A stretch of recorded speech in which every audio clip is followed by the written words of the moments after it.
ప్రభువైన యేసుక్రీస్తు వారి నామములో మీ అందరికీ శుభములు. దేవాది దేవుని దీవెనలండి.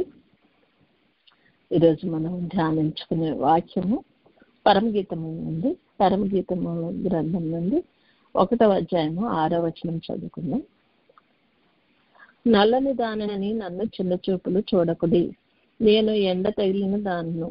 నా సహోదరులు నా మీద కోపించి నన్ను ద్రాక్ష తోటకు కావలి కత్తిగా నుంచిరి, అయితే నా సొంత తోటను నేను కాయకపోతుని. దేవుడు తన వాక్యాన్ని దీవించి ఆశీర్వదించును గాక. ఇక్కడ మనం చూస్తే సంఘము అంటే తన వధువు అనేటువంటి సంఘము తనను గురించి పలికినట్లుగా మనం చూస్తున్నాం. ఇక్కడ ఈ వాక్యంలో మనకు 3 రకాలైన సంఘం యొక్క అనుభవాలను మనం చూస్తాము. ఒకటి వధువు సంఘం యొక్క అనుభవం, అంటే పెండ్లి కుమార్తె అనుభవము, అలాగే సామాన్య సంఘం యొక్క అనుభవము, అలాగే ప్రతి విశ్వాసి కూడా ప్రభువుతో తనకున్న అనుభవాన్ని కూడా మనం ఇక్కడ చూడగలము. నల్లని దాన్నని నన్ను చిన్న చూపులు చూడకుడి అంటున్నది వధువు. అంటే వధువు సంఘము తనకున్న ఆ నల్లని అనగా ఆ శ్రమ అనుభవాన్ని బట్టి, నాకు నా జీవితంలో శ్రమ కలుగుతుంది కాబట్టి దాన్ని బట్టి నన్ను చిన్న చూపులు చూడకూడదు అని మిగిలిన సంఘంతో చెప్పినట్లుగా మనం గ్రహించుకోగలుగుతాం. ఇక్కడ ఈ లోకంలో మనం ఎంత శ్రమను అనుభవిస్తే అంత చక్కటి అనుభవం, మరి పరిస్థితి మనకు పరలోకంలో మనకు దొరుకుతుందని కూడా మనకు తెలుసండి. ఈ లోకం అనేటువంటి యొక్క మరి ఇరుకు మార్గంలో మనం ప్రవేశపెట్టి ఇరుకు మార్గం ద్వారా మనం విశాలమైన స్థలానికి కొనుక్కోబడతామని కూడా మనం గ్రహించుకుంటున్నాం కదా. అంటే పరలోకంలో ఇక్కడ ఉన్నటువంటి ఈ శ్రమానుభవము మరి ఏంటండి, వీళ్ళకి అన్ని ఎంతసేపు శ్రమలే వస్తాయి, ఏంటండి వీళ్ళకి ఎప్పుడు బాధలే వస్తాయి, ఏంటండి వీళ్ళు ఏదో తప్పు చేశారండి. ఇప్పుడు యోబుని గురించి కూడా అంతే కదండి. యోబుకి ఒక శ్రమ వచ్చినప్పుడు స్నేహితులందరూ కూడా నువ్వేదో తప్పు చేసావు అందుకనే ఇట్లా అవుతుంది అని మిగిలిన వాళ్ళందరూ కూడా ఆయన్ని చాలా రకాలుగా అసలే బాధలో ఉన్నప్పుడు ఇంకొకళ్ళు వచ్చి నువ్వు ఇంకా ఏదో చేసావు, ఇదేదో చేసావు, నీదే తప్పు అన్నట్లు అన్నప్పుడు మనకి ఎంతో బాధ అనిపిస్తుంది కదా. వధువు సంఘము శ్రమ అనుభవించడానికి తప్పు చేసి అనుభవించింది కాదండి. తప్పు చేసినప్పుడు అనుభవించేది దానికి వచ్చేటువంటి దాని యొక్క మరి రిజల్ట్స్ అన్నమాట. మనకి అది జీతం పే చేయబడుతుంది అనమాట. ఇప్పుడు ఈ తప్పు చేస్తావా, ఈ తప్పుకి దీనికి ఫలితం. అది దానికి వధువు సంఘానికి చాలా తేడా ఉంటుంది. వధువు సంఘం వచ్చేటువంటి ఆ శ్రమ అనేది మన పరలోకంలోకి వెళ్ళటానికి పెండ్లి కుమార్తెకి పెండ్లికి ముందు నలుగు వేసి చక్కగా ఆమెను ఒక రూపంలోకి తీసుకురావటానికి మనకి చేసేటువంటి ఆ నలుగు అనుభవం అన్నమాట. ఈ నలుగు పెట్టినప్పుడు శరీరం అంతా కూడా మరి బాగా రుద్దినప్పుడు ఆ శరీరము మంచి వర్ణంలోకి పెండ్లి కుమార్తె రూపంలోకి రావటానికి చాలా మరి ఉపయోగపడుతుంది. అలాగే మనము ఈ శ్రమలు అనే దాంట్లో మనకు పరమగీతంలో మనం చూస్తాం కదా. పరమగీతం అంటున్నాం, ప్రకటన గ్రంథంలో చూస్తాం కదా. ప్రకటన గ్రంథంలో 7వ అధ్యాయంలో ఉంటుంది. వీరందరూ ఎవరు, ఎక్కడి నుండి వచ్చారు, ఈ తెల్లని వస్త్రాలు ధరించుకున్న వాళ్ళు వీళ్ళందరూ ఎవరు అని అడుగుతున్నప్పుడు ఆ పెద్దల్లో ఒక ఆయన అంటాడంట, ఏమని, వీరందరూ కూడా మహాశ్రమలలో నుండి వచ్చిన వారు అంటున్నాడు. అంటే అంత గొప్ప, ఎంత శ్రమలో ఈ లోకంలో మనం బతికినట్లయితే అంత గొప్ప తేజస్సుతో మనము పరలోకంలో ప్రజ్వలిస్తామని కూడా ఈ వాక్యం వల్ల మనం నేర్చుకోవచ్చు. మనకు శ్రమ వచ్చిందని శ్రమను బట్టి మనం కించపరచబట్టమో లేకపోతే బాధపడటమో, ఏంటి నాకే శ్రమలు అనుకోవటం కాదండి. ఆ శ్రమ అనేది మనకు ఒక విలువైంది. శ్రమలే ఉపకారం, శ్రమలే హారం, శ్రమల ఆత్మకు శృంగారం అని ఒక పాటలో ఉంది.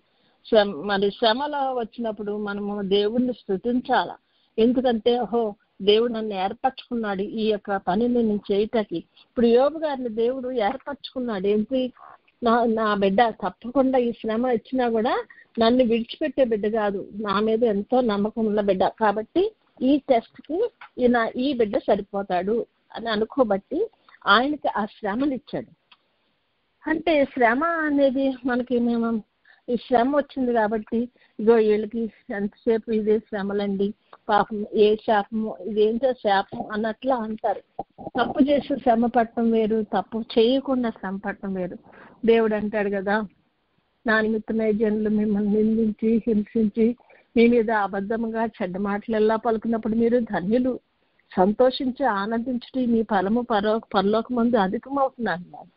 అంటే అటువంటి శ్రమల గుండా వెళ్ళగినప్పుడు ఆ యొక్క పెండ్లి కుమార్తె యొక్క రూపము మరి పెండ్లి కుమారుని యొక్క స్వరూపంలోకి మారటకు మరి చాలా అవకాశం ఉంటుందండి. కాబట్టి మనము శ్రమ వచ్చినప్పుడు మనం భయపడక ఆ శ్రమలో ఉండి మనం వెళ్ళినప్పుడు మనం ఖచ్చితంగా పెండ్లి కుమారుడికి సరిపడినటువంటి రూపంలోకి మారే అవకాశం ఉంది. కాబట్టి శ్రమ వచ్చినప్పుడు మనం భయపడటమో, దాని గురించి బాధపడటమో, దాని గురించి చింతించటమో, దాని గురించి ఏడవటమో, ప్రభా ఈ శ్రమ వద్దు నాకు తీసే అని అంటామంట. ఖచ్చితంగా మనం అనేది అదే, ఇదేంటి ప్రభా ఇది వచ్చిందేంటి, దీన్ని ఎప్పుడు తీసేస్తావు నాయన, ఇది ఎప్పుడు నా నుండి తొలగిస్తావు ప్రభా, ఇది నేను భరించలేకపోతున్నానయ్యా, నాకు వద్దు శ్రమ అని అనుకుంటూ ఉంటాం. కానీ శ్రమ వల్ల క్రైస్తవ సంఘానికి ఉపయోగమే కానీ దానివల్ల మరి నష్టం అనేది మనకు ఉండదండి. ఎందుకంటే ఇక్కడ ఉన్నది మన శాశ్వతమైన జీవితం కాదు.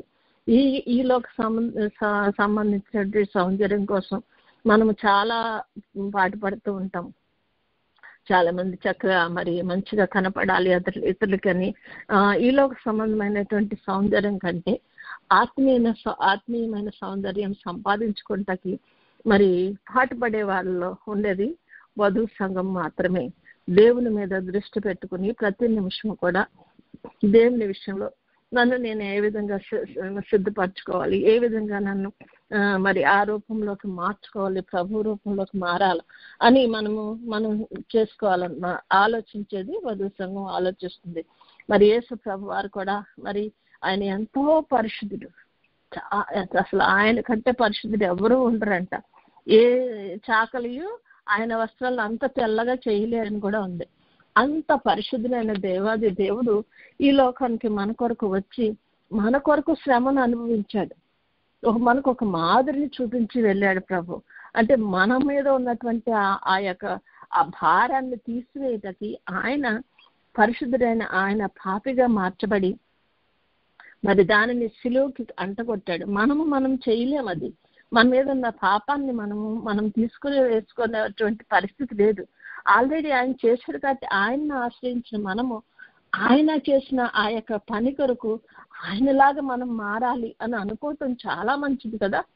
అయ్యో నా ప్రభువులాగా నేను మారాలి, ఆయన రూపంలోకి నేను రావాలి అనుకోవటం అది ఎంతో గొప్పదనేటువంటి విషయం. కాబట్టి ఆయన రూపంలోకి మారటానికి మనం ఆయన వల్లే ఆయనను అనుసరించి నడిచినట్లయితే ఈ శ్రమ అనేది మనకు ఒక శ్రమ అనిపించదు. ఎందుకంటే అసలు భారం అంతా ఆయన మోసేసాడు. మనకు ఒక చిన్న పుల్ల ఇచ్చారనుకోండి, పెద్ద కట్ట తల్లి నెత్తి మీద వేసుకుని పిల్లోడికి ఆడు కూడా ఏదో మోసానన్న యొక్క ఆలోచన కోసం ఏం చేస్తాడు, చిన్న కట్ట వాడి నెత్తి మీద పెడతా ఉంటది. అంటే మనం చూస్తూ ఉంటాం కదా పోస్టర్స్ లో వాటిల్లో. అంటే వాడు ఏంటంటే అబ్బా నేను వెనక మరి కష్టపడి చేస్తున్నాను అనుకుంటున్నాడు, కానీ వాడు మోసేది అసలు భారమే కాదు. మనకు కూడా శ్రమ అనేది వచ్చినప్పుడు మన మీద మోసేస్తున్నాము, మనకే శ్రమ అనుకుంటాం, కానీ అసలు మోస్తున్నది ప్రభువే. మనం అక్కడ ఆ స్థానంలో ఉంటాము. మోషే గారు ఉన్నారు, ఆ కర్ర పట్టుకున్నారు, ఆ సముద్రాన్ని ఆయన చీల్చలేదు కదా. ఆ శ్రమ మరి ఈయన చేస్తే కర్ర మాత్రమే పట్టుకున్నాడు. అలాగే మన శ్రమ అనే దాన్ని మనం మోస్తూ ఉన్నాము అని అనుకుంటాం, కానీ మోసేది ప్రభువే. కార్యం జరిపించేవాడు మన ప్రభు అన్నమాట. కాబట్టి శ్రమ అనేది మనకి ఒక మంచి రూపాన్ని ఇస్తుంది. ఎప్పుడు ఆత్మీయమైనటువంటి శ్రమను పడినప్పుడు, మన ఆత్మీయ స్థితిలో మనము మనుషుల చేత లేనిపోని నిందలు పడినప్పుడు ఆ నింద అనేది చాలా గొప్ప భారం మనకి. ఏంటి మనం చేయని పనికి మనల్ని అంటారా వెళ్ళు అని చాలా బాధపడుతూ ఉంటాం. కానీ దానివల్ల మరి బాధపడే కంటే ప్రభా ఇది ఎందుకు నా మీదకి రానిచ్చావు నాకు తెలియదు, దీంట్లో ఎలా నడవాలో నాకు తెలియదు, నాకు శక్తి సరిపోవట్లేదు, నాకు స్టడీనెస్ దయచేయండి, ఇందులో నేను చక్కగా నడవగలగాల, తిన్న మార్గంలో నేను చక్కగా నడవగలిగినట్లు కృప చూపు రాజా అని మనం ప్రార్థన చేసుకుని ప్రభువుకు సమీపంగా ఉండాలనేది ప్రభు యొక్క ఆలోచన. కాబట్టి మనము శ్రమ వచ్చినప్పుడు మనము ఎట్టి పరిస్థితిలో కూడా మనము మరి బాధపడకుండా, అది కూడా మనం చేయని దానికి శ్రమ వచ్చినప్పుడు మనం ఖచ్చితంగా దాన్ని అనుభవించాలన్నమాట. అలాగే చిన్న చూపు చూస్తున్నారంట ఎవరు, సార్వత్రిక సంఘము అందరూ కూడా ఇది వీళ్ళకి శ్రమ వచ్చిందండి, ఇదిగో ఇది వీళ్ళు ఇలా అండి, వీళ్ళు ఎలాగండి, వీళ్ళకి ఎంతసేపు ఏదో చేస్తుంటారండి అని చెప్తారనమాట. ఈ లోకరీతిగా మరి ధనవంతులైన వారు ఏం చేస్తారండి, మరి చిన్న వాళ్ళని చిన్న చూపులు చూస్తూ ఉంటారు. అలాగే పెద్ద పెద్ద ఉద్యోగాల్లో ఉన్న వాళ్ళు తనకంటే కింద ఉన్న ఉద్యోగాలను ఏం చేస్తారండి, మరి చాలా చిన్న చూపులు చూస్తారు. అలాగే నిరుద్యోగం ఉన్నారనుకోండి, నీకు ఉద్యోగం లేదురా అని తృణీకరిస్తూ ఉంటారు. మరి అలాగా ప్రతి వాళ్ళు కూడా, కొంతమంది మన ఇండియాలో కులాలు ఉంటాయి కదండి, పెద్ద కులాల వారు చిన్న కులాలని చాలా చిన్న చూపు చూసినట్లుగా అలా చూస్తూ ఉంటారన్నమాట. అలాగే ఈ సంఘం అనేటువంటి క్రైస్తవ సంఘంలో వారు మేము మంచి స్థితిలో ఉన్నాము, మాకు ఏ కష్టాలు లేవు, మేము మంచిగా ఉన్నాము అని అనుకునేవారు కష్టాలు పడే వారిని చూసి చాలా చిన్న చూపు చూస్తారన్నమాట. కాబట్టి అట్టి చిన్న చూపు చూసే మనుషులు చాలా బాధపడుతూ ఉంటారు, ఏంటి నేను ఎందుకు ఇట్లా ఉన్నానని. కానీ క్రైస్తవ సంఘంలో క్రైస్తవులు మార్పు లేని వారు, మారిపోయి దేవునిలో ఎదుగుతున్న బిడ్డల్ని చాలా రకాలుగా మాట్లాడతారు. పరిశుద్ధాత్మ వరాలు లేని వారు కూడా పరిశుద్ధాత్మ వరాలు ఉన్న వారిని చూసి ఏదో ఒకటి అంటూ ఉంటారు. మన సంఘాలు ఇప్పుడు మన క్రైస్తవంలోనే వివిధమైనటువంటి సంఘాలు ఉన్నాయి. ఒక్కొక్కరు వారికి ఇష్టమైన పేరు పెట్టుకుని దేవుని నామంలోనే చేస్తారు, దేవుని కార్యాలే చేస్తూ ఉన్నారు. వాళ్ళు అనుసరించేది అదే. వాళ్ళు కూడా పాపం క్షమాపణ చెప్పుకుంటారు ప్రతిదినము, వాళ్ళు కూడా ప్రతిదినము ప్రార్థన చేస్తారు, వాళ్ళు కూడా దేవుని స్తుతిస్తూ ఉంటారు. కానీ కొన్ని విషయాలు వాళ్ళు తమను తాము ఎంతగానో హెచ్చించుకుని మేము కదా దేవునికి దగ్గర ఉన్నాం మేము అని అనేసి ఒకలాంటి అతిశయంలో ఉంటారు. అంతేగాని అరే వీళ్ళు బలహీనమైన మంద, ఈ బలహీనమైన మందను మనం బలపరుద్దాము, వాళ్ళకి సహాయం చేద్దాము, వాళ్ళ ఆత్మీయ స్థితిలో ప్రభువులో ఎదగాల, మేము ఎలా ఎదగమో అలాగే వాళ్ళు కూడా ఎదగాల అని అనుకునే వాళ్ళు ఉండరు చాలా మటుకు. కాబట్టి అటువంటి పరిస్థితుల గురించి దేవుడు ఇక్కడ మాట్లాడుతూ ఉన్నారు. అంటే చిన్న చూపులు చూసేవారు అనమాట. చిన్న చూపులు చూడకూడదు. మరి దేవుడు బలహీనమైన వారినే ఎంచుకుంటూ ఉన్నారు. ఇప్పుడు పేతురు గారు వాళ్ళందరూ ఎవరండి, ఆయనతో ఉన్నటువంటి ఆయన యొక్క శిష్యులైన వారందరూ కూడా చాలా తక్కువ నుండి వచ్చిన వాళ్ళే.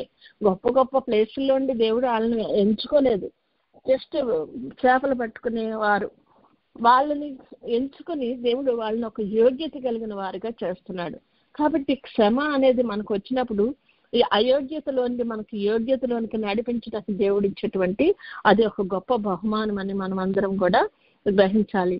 ఎవరో మాట్లాడారు, సంఘం ఇట్లా అన్నారు, నన్ను చిన్న చూపులు చూస్తున్నారని వాళ్ళని బట్టి కాదు మనం చేయాల్సింది.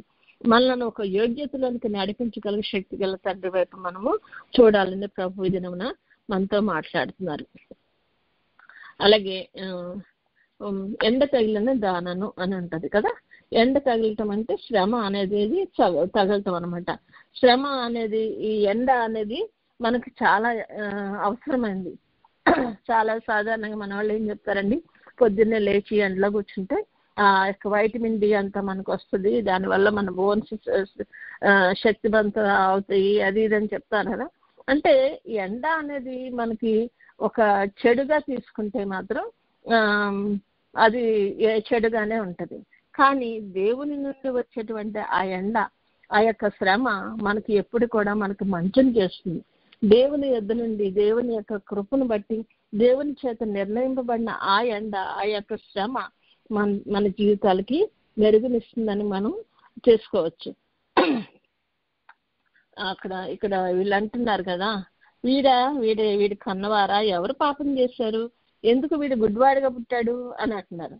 అంటే దేవుడు అంటున్నాడు, వీరైనా పాపం చేయలేదు, వీరి కన్నవారు కూడా పాపం చేయలేదు, కానీ దేవుని క్రియలు వీరి యందు ప్రత్యక్షపెట్టకే అంటున్నాడు. అంటే మనం ఒక స్థితిలో దేవుడు మనల్ని పెట్టాడు అంటే ఆ స్థితిని బట్టి దేవుని నామానికి మహిమకరంగా మన జీవితం ఉన్నట్లు దేవుడు ప్లాన్ చేస్తాడు. కాబట్టి మనకు వచ్చినటువంటి శ్రమను బట్టి, మనకు వచ్చిన బాధను బట్టి మనము దేవుణ్ణి దూషించడం కాకుండా మరి దేవుణ్ణి మరి క్వశ్చన్స్ వేసి, ఆయన ఏంటి ఇట్లా, ఇదెందుకు చేసావు, అదెందుకు చేసావు అని మనం అనే కంటే, ప్రభా ఇది ఎందుకు నా జీవితంలో ఎలా చేసావో, నీ చిత్తాన్ని నేను నెరవేర్చగలిగే స్థితికి నన్ను తీసుకుని రా ప్రభా అని మనం ప్రార్థన చేసుకోవాలి.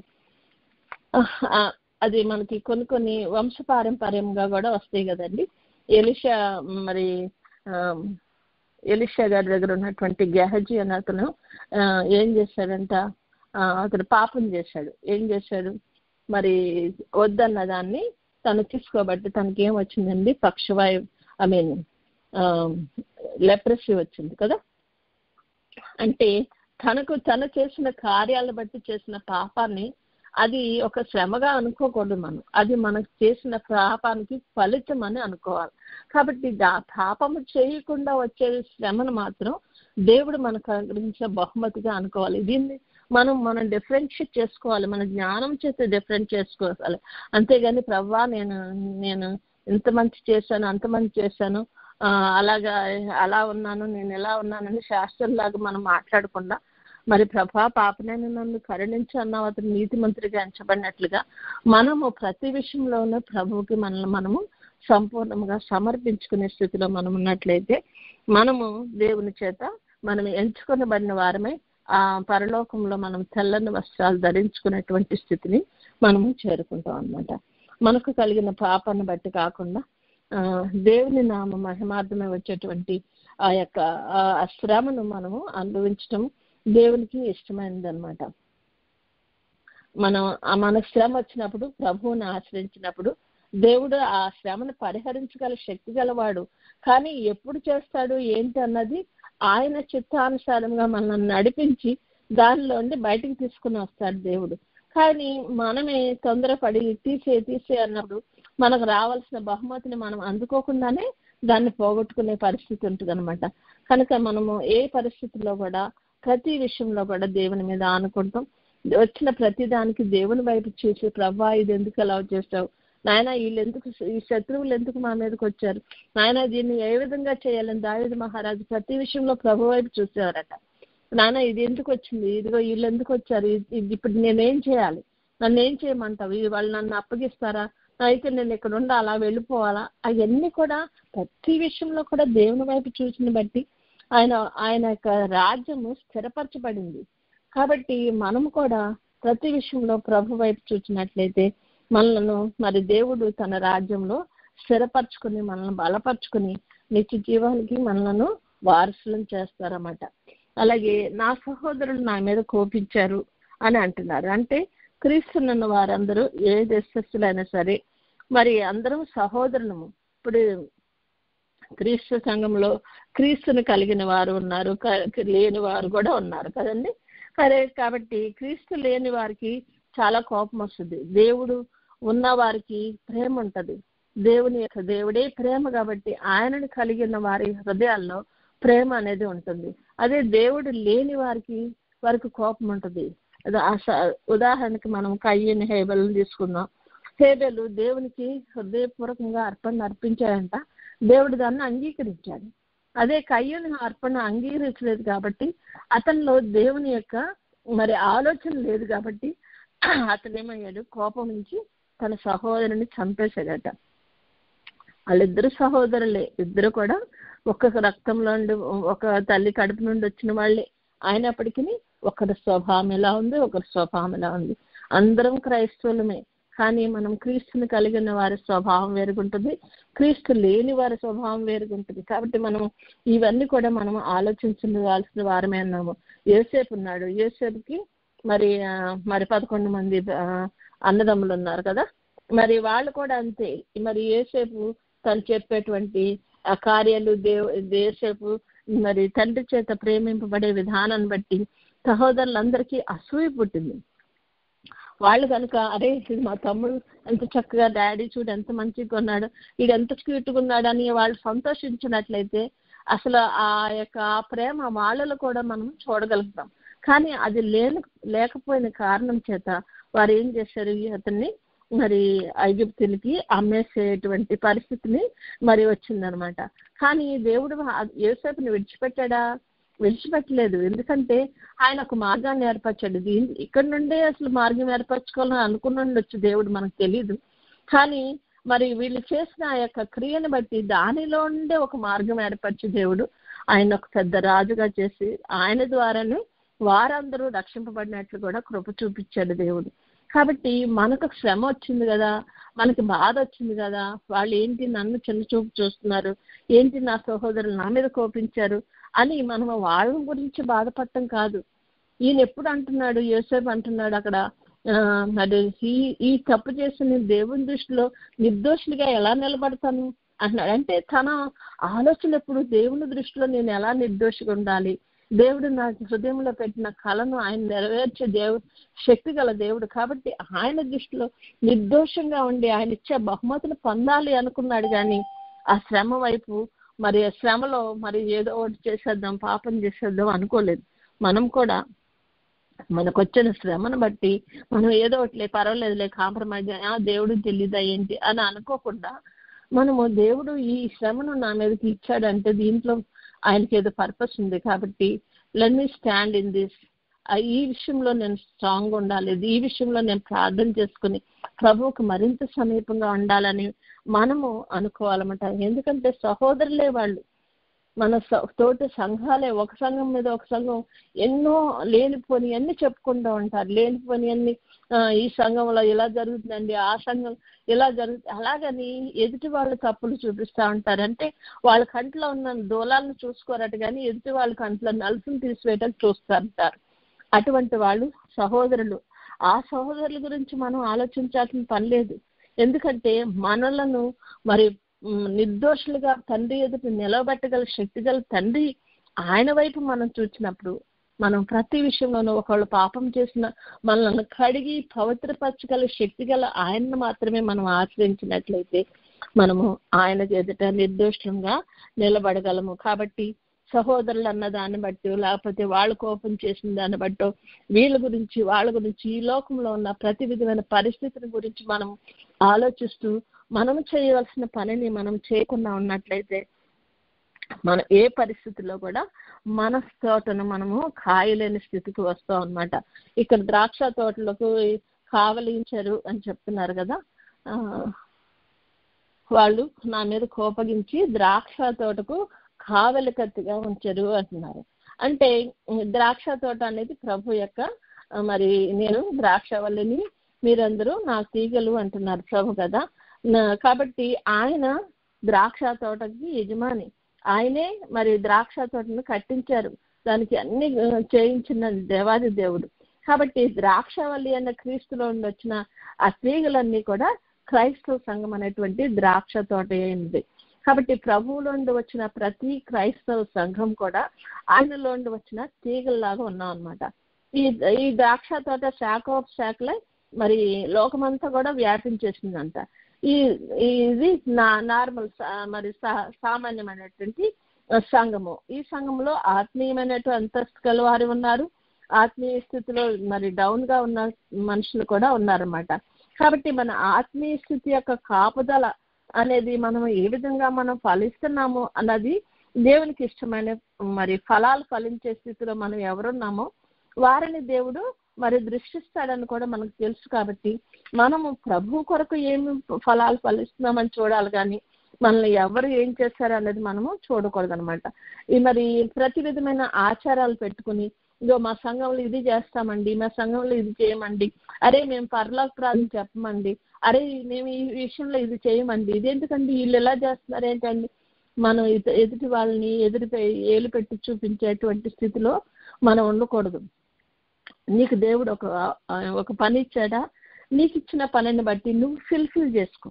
అంతేగాని ఎదుటి వాళ్ళలో నీకు ఇచ్చిన పనిని బట్టి ఎదుటి వాళ్ళకి ఇచ్చిన పనిని బట్టి తేడా ఉండొచ్చు. దేవుడు వాళ్ళకి ఏం పని ఇచ్చాడో మనకు తెలియదు.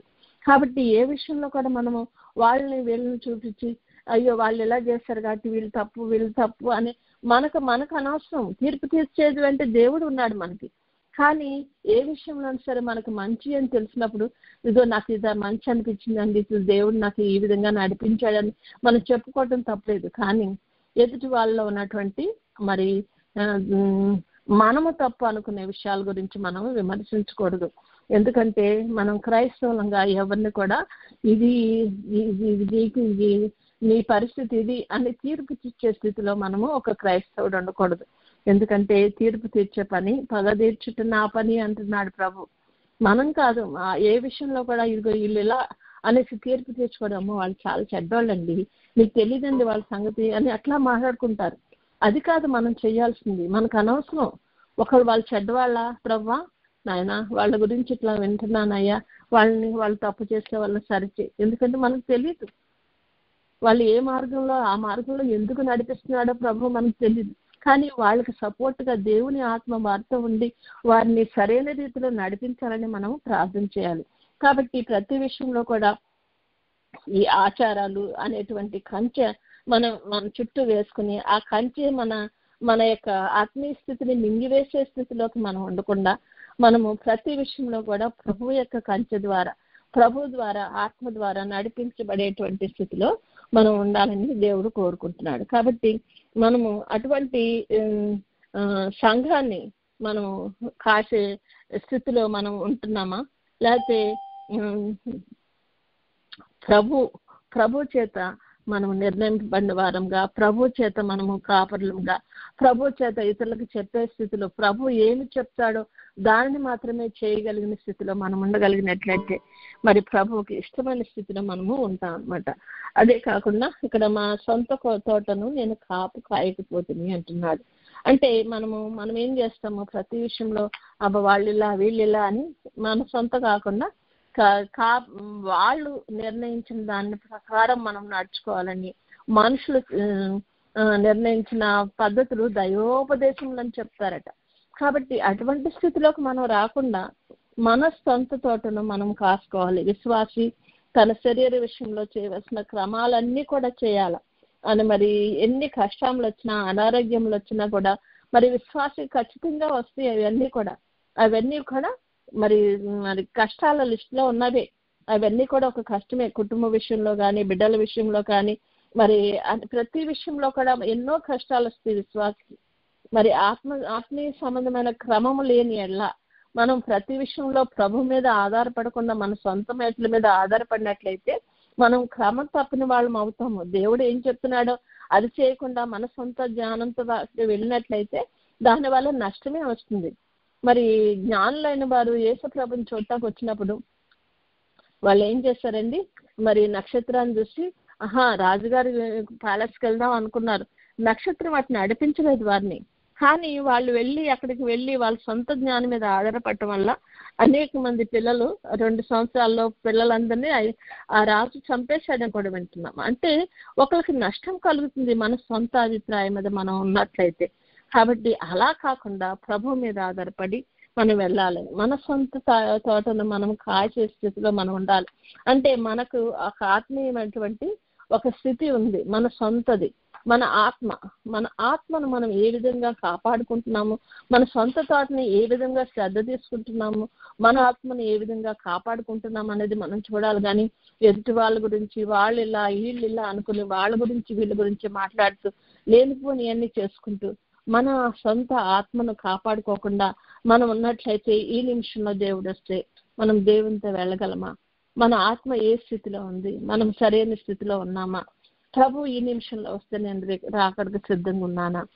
మనం ఒక్కసారి ఆలోచించుకుందామండి. మన ఆత్మను సిద్ధపరచుకుందాం. మన సొంత తోటను కాచుకునే స్థితి ఈ దినము. కాబట్టి ఈ విధంగా మనం రావాలి.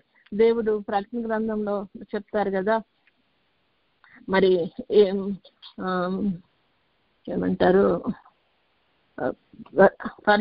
పరిశుద్ధుడిగానే ఉండనేమో, అలాగే అందరూ ఏ విధంగా ఉండాలో ఆ విధంగానే ఉండనివ్వు.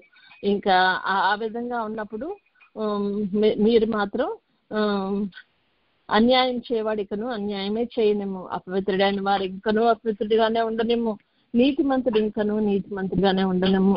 ఇదిగో నేను త్వరగా వస్తున్నాను, వాని క్రియల చొప్పున ప్రతి వానికి ఇచ్చినకు నేను సిద్ధపరిచిన జీతము నా యొద్ద ఉన్నది అంటున్నాడు.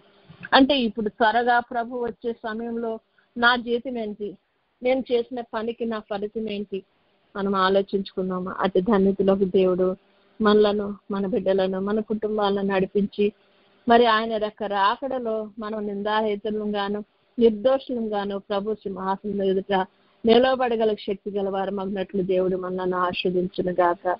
God bless you all. మనమందరం కొద్దిసేపు కళ్ళు మూసుకొని మౌనంగా ఉందామండి దేవుని సన్నిధిలో.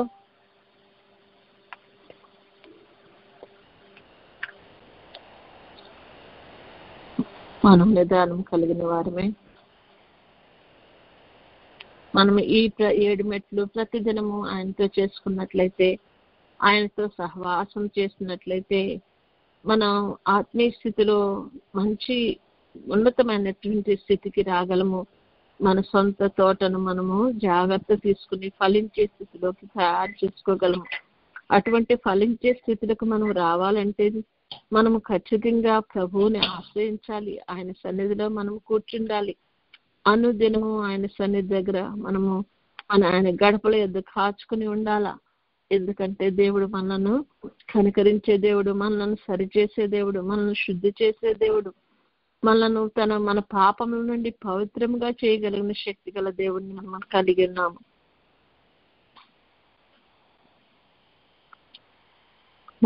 మనం నిదానం కలిగిన మనము ప్రభు సన్నిధిలో మన పాపములను ఒప్పుకుందాము. నేను పాపంలోనే పడిపోయాను ప్రభా, తల్లి గర్భంలో ఉండగానే నేను పాపినయ్యా, నాయన నన్ను కనికరించు, నన్ను శుద్ధినిగా చేయగలిగిన శక్తి గలవాడు నీవేనాయన. మా పాపంలో క్షమించటకు నీకు మాత్రమే అధికారం ఉంది కనుక నా ప్రభా నీ సన్నిధికి వచ్చామయ్యా.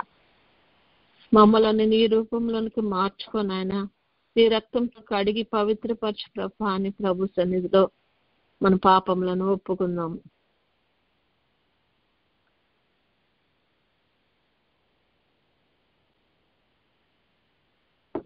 పాపములను ఒప్పుకున్న మనము ప్రభు సన్నిధిలో తీర్మానం చేసుకుందాం. పరిశుద్ధుడైన తండ్రి, నాయన నేను ఇతరమైన ఆ విషయాల్లో జోక్యం కలుసుకోకుండా ప్రభువా మొదటగా నా ఆత్మను నేను తండ్రి నాయన మరి నాయన బలపరుచుకొని నా ప్రభా నీలో స్థిరపరుచుకొని నాయన ప్రభా నా తండ్రి తాను నిలుచుచున్నానని తలంచుకున్న వాడు పడిపోకుండా చూడమని సెలవిచ్చిన దేవా, అటువంటి మరి తండ్రి పడిపోకుండా నన్ను నేను కాపాడుకుంటూ ఇతరులను కూడా ప్రభా నీలోనికి నాయన నడిపించగలిగిన స్థితికి రావాలని తీర్మానించుకున్నాను కనుక నా ప్రభా కృపను కనపరచండి, దయను కనపరచండి నాయన, దీవెన దయచేయండి, నన్ను బలపరచు, నన్ను నీ శక్తి చేత నన్ను నాయన శక్తివంతునిగా చేయి ప్రభా. ఈ తీర్మానంలో నేను స్థిరంగా నిలిచిన ప్రభా నా తండ్రి, నాయన నీలో ఎన్నటన్నిటికీ నా తండ్రి నేను ఉండగలిగినట్లు ప్రభా అంత వరకు నిలకడగా నీలో నిలిచిండగలుగుటకు నీ కృపను కనపరచయ్యా అని ప్రభు సన్నిధిలో మనం తీర్మానం చేసుకున్నాం.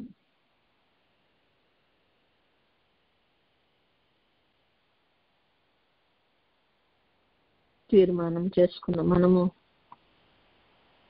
ప్రభు సన్నిధిలో మరి మనము అన్ని కార్యాలు చేయలేము, శక్తి లేని వారము కాబట్టి శక్తిగల తండ్రి యొక్క హస్తాలకు మనలను మన ప్రాణాత్మ దేహాలను ఆయనకు అప్పగించుకుని తనకిష్టమైన రూపంలోకి మనం తయారు చేసుకోగలుగుటకు ఆయనకు మనలను సంపూర్ణంగా సమర్పించుకున్నాము.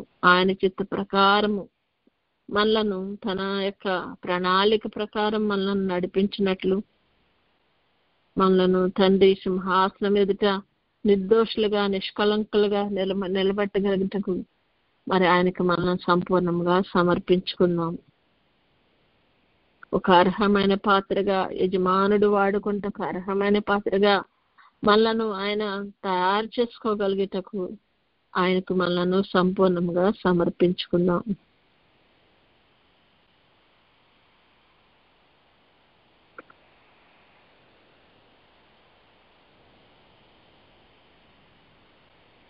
మన సొంత ఆలోచన చేత ఏ పని చేసినా దానివల్ల అనేక మంది మన వల్ల మనకు కీడు, వాళ్ళకి కూడా కీడే సంభవించే పరిస్థితుల్లో మనం ఉండకుండా ప్రభు చిత్తానుసారంగా నడిపించబడగలుగుటకు, ఆయన ఏమి చెప్తాడో దానిని మాత్రమే చేయగలుగుటకు, మనం క్రమపరచబడగలుగుటకు ప్రభుకి సంపూర్ణంగా సమర్పించుకుందాం.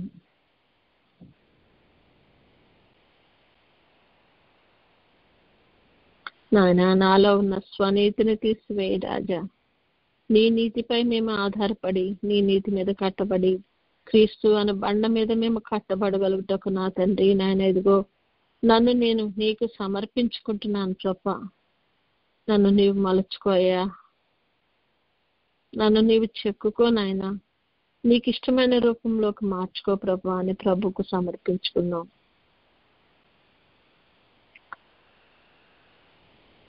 ప్రభుకు సమర్పించుకున్నాం. మనము ప్రభువును వేడుకుందాం. ఆయన ఈ లోకంలో ఉండగా ఈ లోక సంబంధమైన ఆచారాలు, ఈ లోక సంబంధమైనటువంటి కట్టడలు, న్యాయ విధులను అనుసరించిన ప్రభ, నీ కట్టడలను, నీ న్యాయ విధులను అతిక్రమిస్తున్నానేమో నాయన ప్రభ. ఆ విషయంలో నేను అటువంటి పరిస్థితిలోకి వెళ్లకుండా నాకు ఆత్మీయ జ్ఞానాన్ని ఇవ్వండి, ఆత్మీయ దృష్టిని దయచేయండి ప్రభా. నాయన, నీ మాట వినగలిగిన చెవిని దయచేసి నా తండ్రి నీవు చెప్పిన ప్రకారం నడుచుకోగలటువంటి నా తండ్రి నాయన స్థిరమైన మనసును నాకు నా తండ్రి నాయన నాకు నూతనంగా పుట్టించయ్యా అని ప్రభువుని వేడుకుందాం.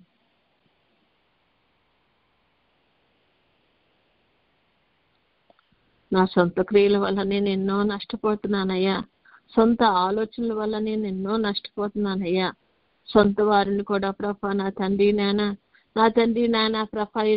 ప్రభా నా తండ్రి నా యొక్క సొంత ఆలోచనల వల్ల మేము బాధపడుతున్నామేమో. ఆ తండ్రి నాయన మరి నార్మల్ సంఘంలో ఉన్నటువంటి బిడ్డల్లాగా మరి వధువు సంఘాన్ని మరి శ్రమ పెట్టే విధంగా మేము ఉంటున్నామేమో ప్రభా. మమ్మల్ని సరిచేయ్యా.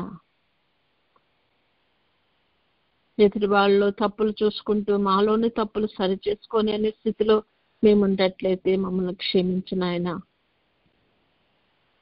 ఎంతసేపు ఎదుటి వాళ్ళు అనుకుంటూ నా సొంత తోటను కాపు కాయలేని స్థితిలో ఉన్నానేమో నాయన, నన్ను నేను చూసుకోలేని స్థితిలో ఉన్నానేమో ప్రభా. మొదటిగా నన్ను నేను శుభ్రపరచుకుంటూ నాయన, నన్ను నేను సరి చేసుకుంటూ నీ రక్తం చేత కడగబడుతూ నా ప్రభా నాయన నీ రూపంలోకి మారి నీలాగా నీ చేత శక్తివంతులంగా నేను చేయబడగలిగి నాయన నీలో స్థిరముగా నిలబడగలిగిన కృపను ప్రభా నాయన నాకు దయచేయండి. నేను స్థిరపడిన తర్వాత బలహీనములైన వారిని కూడా బలపరచగలిగిన స్థితిని ప్రభా, ఆ స్థితిలోనికి నేను రాగలుగుటకు నా ప్రభా నాయన నన్ను సిద్ధపరచు రాజా అని ప్రభువుని వేడుకుందాం.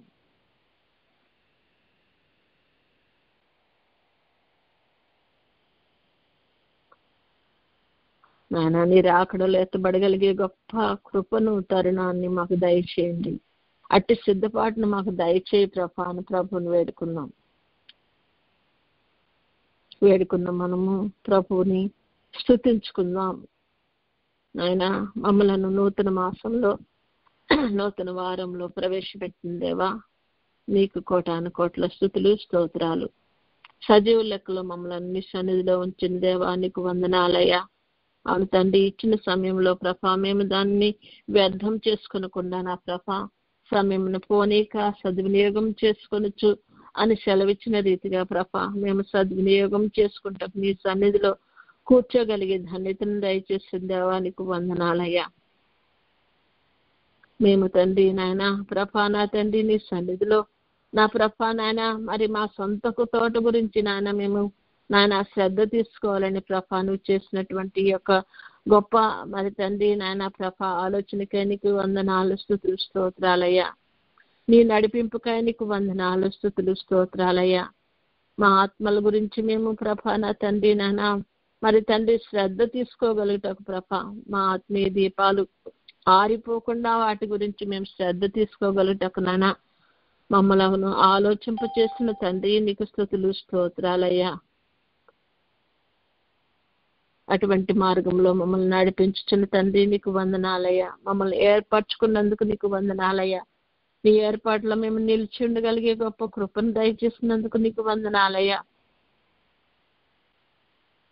నీ ఏర్పాట్లో నా తండ్రి నాయన మమ్మలను నీవు ఉంచుకునే ప్రభా నాయన అనుదినము మాకు మన్నాను అనుగ్రహిస్తున్న తండ్రి, పరలోక సంబంధమైనటువంటి ఆత్మీయ ఆహారాన్ని మాకు దయచేస్తున్నా ప్రభా. నీ రూపంలో ఒక మారుటకు నాయన మాకు తండ్రి నాయన మాలో ప్రభ ఆత్మీయమైన ఎదుగుదల ఉండుటకు ప్రభ నా తండ్రి నువ్వు సహాయం చేస్తున్న విధానాన్ని బట్టి నీకు వందనాలయ్యా. రాకడకు మమ్మల్ని సిద్ధపరచుతున్న విధానాన్ని బట్టి నీకు వందనాలయ్యా. తొట్టిల్లకుండా కాపాడగలను శక్తి గల తండ్రి నీకు వందనాలు, స్తుతులు, స్తోత్రాలయ్యా.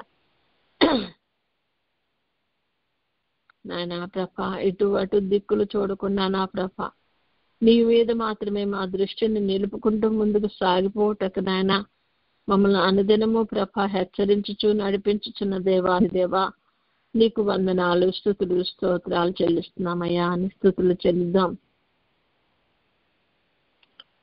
స్తుతులు చెల్లించిన మనము కొద్దిసేపు ప్రభు సన్నిధిలో మౌనముగా ఉందాము. ప్రభు మనకు కనపడి మనతో మాట్లాడే దేవుడు, మనలను తన కొరకు ఒక సంఘముగా ఒక వధువుగా సిద్ధపరచుకుని మనమందరము పరలోకములో ఆయన ఏర్పరిచిన ఆ యొక్క మరి ఉన్నతమైనటువంటి స్థితిలోకి మనమందరము మరి చేరుకోగలిగినట్లు ఆయన ఏర్పరిచిన ఆ యొక్క పరలోకం అనేటువంటి ఆ యొక్క మరి ఆ స్థితిని మనమందరం పొందగలుగుటకు, మరి ఆయనతో పాటు సహవాసం చేయగలుగుటకు, ఆయనతో సింహాసనం మీద కూర్చుండి రాజ్యాన్ని ఏలటకు, ఆయన్ని స్తుతిస్తూ ఎల్లప్పుడూ మహిమపరచి ఉండే ఆ గొప్ప స్థితికి రావటకు దేవుడు మనలను సిద్ధపరచుటకు కొద్దిసేపు ప్రభు సన్నిధిలో మౌనంగా ఉండి ఆయన నడిపింపుని బట్టి మరి ఆయన చేసేటువంటి ప్రతి కార్యాన్ని బట్టి దేవునికి వందనాలు చెల్లిస్తూ నాయన నాకు కనపడండి, నాతో మాట్లాడండి, నన్ను సిద్ధపరచండి ప్రభా అని ప్రభుని వేడుకుంటూ కొద్దిసేపు మౌనంగా ఉందాం.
వందనములు నీకు,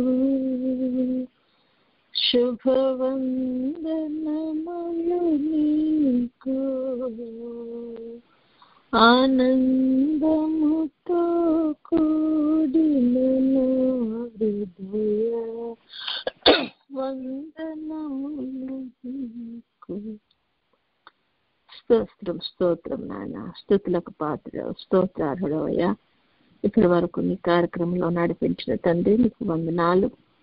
మేము విన్నదాన్ని ప్రభా మేము గట్టిగా చేపట్టుకుని సరైన రీతిలో నీ ఆత్మ సహాయం చేత అర్థం చేసుకుని నాయన వాక్యానుసారంగా నడుచుకుంటున్నా ప్రభా.